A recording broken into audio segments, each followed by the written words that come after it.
Chilli chicken আমি সর্ষের তেলেই করছি, আপনারা চাইলে সাদা তেলেও করতে পারেন। প্রথমে চিকেনটা ম্যারিনেশন করে নিয়েছি। প্রথমে আদা রসুন বাটা, সয়া সস, টমেটো সস আর নুন দিয়ে ঘন্টা দিয়ে রেখে দিয়েছিলাম, এটা ফার্স্ট ম্যারিনেশন। তারপর কর্নফ্লাওয়ার, ময়দা আর ডিম দিয়ে মিনিট 15 রেখেছি। চিকেনগুলি হাই ফ্লেমেই ভেজে নিয়েছি। ভাজা হয়ে গেলে তেল কমিয়ে ওই তেলেই রসুন, আদা, টমেটো, পেঁয়াজ, লঙ্কা, ক্যাপসিকাম সব ভেজে নিয়েছি। আর দিয়েছি খানিকটা তিল।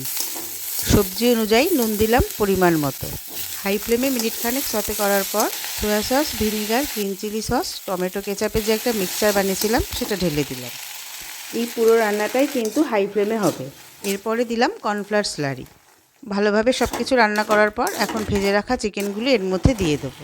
আবারও সব ভালোভাবে মিশিয়ে এখন ওপর থেকে খানিকটা টমেটো সস ঢেলে দেবো। তারপর মিনিট 2 নাড়াচাড়া করলেই রান্না শেষ। ভালো লাগলে লাইক, কমেন্ট, শেয়ার আর সাবস্ক্রাইব করতে ভুলবেন না। ধন্যবাদ।